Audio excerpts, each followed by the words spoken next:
না না না, কোনোভাবে ওকে ছাড়া যাবে না। এখন থাকুক কয়েকটা দিন লকআপে। না মানে এই ছোটকো ঝামেলায় বেশিক্ষণ রাখাও চাপ।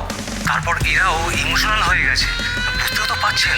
কোনোভাবে আপনি গুন্ডাটাকে ছাড়বেন না। স্যার বড়বাবু যা কথা শুনলাম, ছেড়ে দিচ্ছে।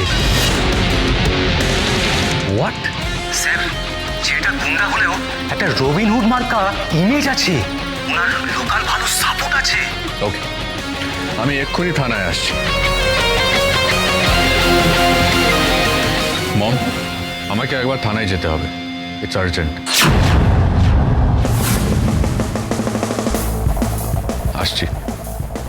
রনো, রনো, রনো বেবি শোনো না, লিসেন টু মি। রনো,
দাদা তুই কেন এমন করিস বলতো?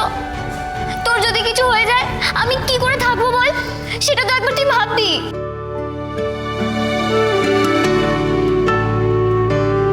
তুই শুধু এটা জানবি যে তোর দাদা কোনো অন্যায় করেনি।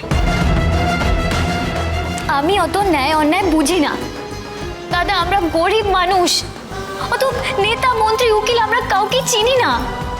ভাগ্যিস ওই রিপোর্টার দিদিটা ছিল, যার জন্য আজকে তোকে ছাড়াতে পারলাম।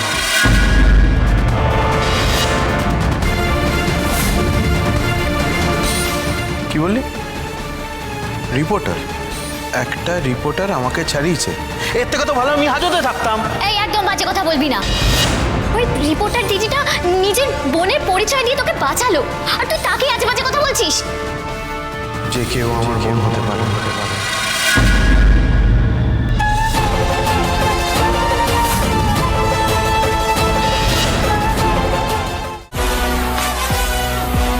বুলেট সরোজিনী সোম থেকে রবি প্রতিদিন বিকেল 5:30টায় স্টার জলসায় ও জিও হটস্টারে।